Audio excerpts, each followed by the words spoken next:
నమస్తే, అందరూ ఎలా ఉన్నారండి? మేమైతే బాగున్నామండి. మీరు కూడా బాగుండాలి మనస్ఫూర్తిగా కోరుకుంటున్నాను.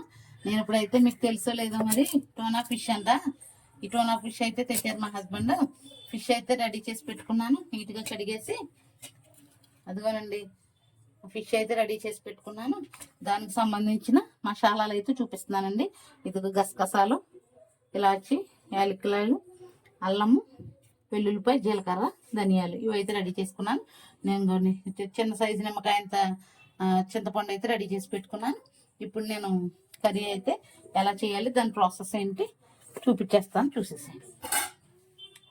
అయితే రెడీ చేసుకున్నాను. ఇదిగో కర్రీకి సంబంధించి 4 ఉల్లిపాయలు అయితే రెడీ చేసి పెట్టుకున్నాను. ఇవి శుభ్రంగా క్లీన్ చేసేసుకుని ముక్కలు కట్ చేసి ఇవన్నీ కలిపి మిక్సీ వేసేస్తాను అనమాట. చూడండి, ఎక్కడ స్కిప్ చేయకుండా. ఇదిగోనండి, మసాలాలన్నీ మిక్సీకి వేయడానికి రెడీ చేసుకుంటున్నాను. ఇదిగో ఉల్లిపాయలు అయితే చిన్న ముక్కలు కన్నా కట్ చేసి ఉల్లిపాయలు అయితే మిక్సీలో వేసేస్తున్నాను. ఇదిగోనండి, కొంచెం టేస్ట్ రావడం కోసం నేను ఒక చిన్న సైజు టమాటా అయితే కట్ చేసి ఇది కూడా మిక్సీలో వేసేసుకుంటున్నాను. ఇదంతా ఇప్పుడు మిక్సీ పట్టేసుకుంటాను. చూడండి,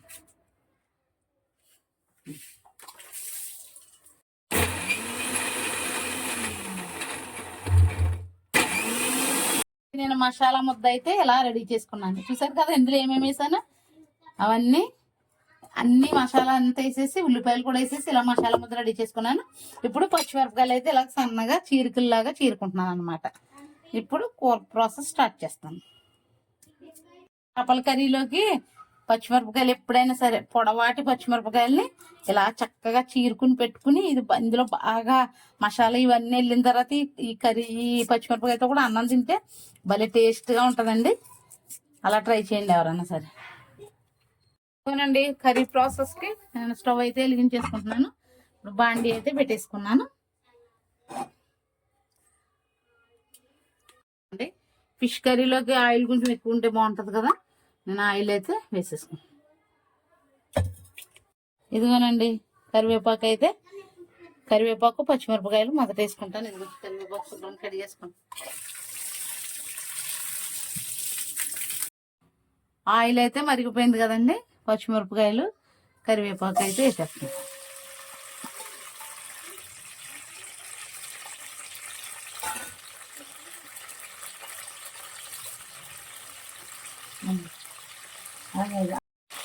కర్రీ అంతా ఉడికిపోయిన తర్వాత కర్రీ దింపి ముందు వేస్తానని చెప్తున్నాను కదండి, దానికైతే రెడీ చేసి పెట్టుకున్నాను కరివేపాకు. కరివేపాకు అయితే వేగిపోతున్నాయి కదా. ఇప్పుడు నేను రెడీ చేసి పెట్టుకున్నాను కదా మొత్తం మసాలా ముద్ద అయితే వేసేస్తున్నాను కదా.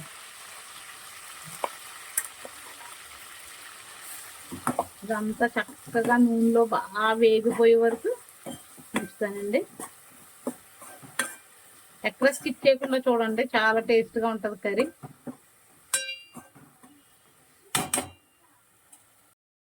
ఇదిగో దీంట్లో రుచికి తగ్గ ఉప్పు అయితే వేసుకుంటున్నాను. తర్వాత వచ్చేసి చిటికెడు పసుపు అయితే వేసుకుంటున్నాను. బాగా ఇది ఆయిల్ బాగా పైకి వచ్చే వరకు ఈ ఉల్లిపాయ ఈ మసాలా అంతా మగ్గేంత వరకు అలా ఉంచేద్దామండి. ఉంచేసిన తర్వాత అంతా బాగా పైకి వచ్చేస్తుంది కదా, మగ్గి బాగా ఫ్రై అయిపోతుంది. మసాలా ముద్ద అంతా పచ్చివాసన పోయేంత వరకు ఫ్రై అవుతుంది. ఫ్రై అయిన తర్వాత అప్పుడు కారం వేసి అప్పుడు టోనా ఫిష్ అయితే వేసేస్తాను. చూడండి, ఎక్కడ స్కిప్ చేయకుండా.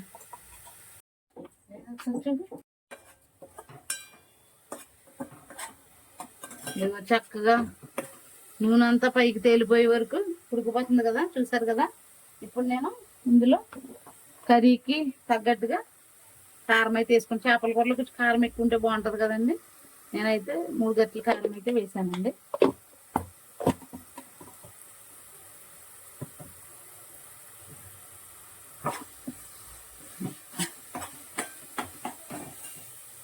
మసాలా ముద్ద అంతా వేగిపోవాలండి, చక్కగా ఫ్రై అయిపోవాలి. చూసారా ఎంత బాగా ఫ్రై అయిపోతుందో.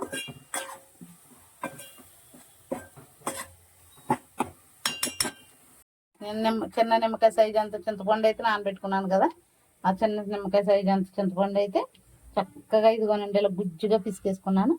ఇప్పుడు అది అయితే ఇందులో వేసేస్తున్నాను. చూడండి,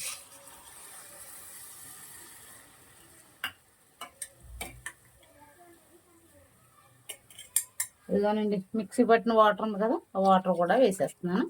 ఇప్పుడు చక్కగా ఇదంతా కొంచెం బాగా ఆయిల్లో బాగా పైకి తేలేంత వరకు ఉంచిన తర్వాత అప్పుడు ఇందులో మనం ఫిష్ ముక్కలు అయితే జాగ్రత్తగా వేసేసుకుంటాం. ఓకేనా? ఈ మసాలా ముద్ద అయితే ఇలా అయిపోతుంది కదా, చక్కగానే ఉడికిపోతుంది కదా. ఇప్పుడు నేను ఏం చేస్తానంటే ఇదిగోనండి మనకి ఫిష్ అయితే రెడీగా ఉంది కదా, ఆ ఫిష్ పీసులు అయితే చక్కగా ఒకటి వేసేస్తాను. చూడండి, ఫిష్ కర్రీని ఒక గరిటె పెట్టి తిప్పకూడదండి. ఇదిగో ఫిష్ పీసులు అయితే వేసేస్తాను. ఇదిగోనండి ఫిష్ ముక్కలు అయితే వేసేసాను. ఇప్పుడు చక్కగా మనం మూత పెట్టేస్తే ఇది చక్కగా ఈ మసాలాలో మంచిగా ఉడికిపోతుంది. ఉడికిపోయిన తర్వాత మీకు చూపిస్తాను. ఓకేనా?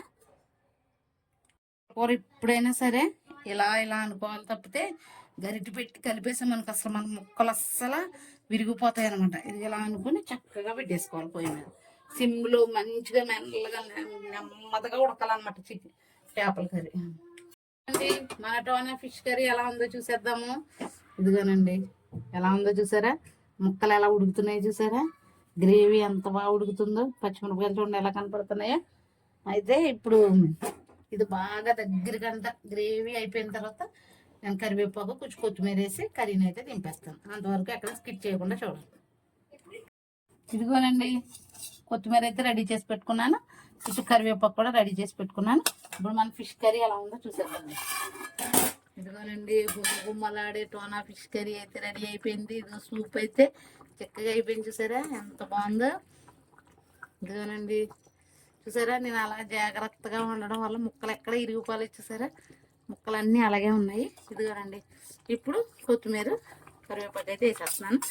మన టేస్టీ టోనా ఫిష్ కర్రీ అయితే రెడీ అయిపోయిందండి. ఈ వీడియో కనుక మీకు నచ్చినట్లయితే లైక్ చేయండి, షేర్ చేయండి, సబ్స్క్రైబ్ చేయండి. See you tomorrow.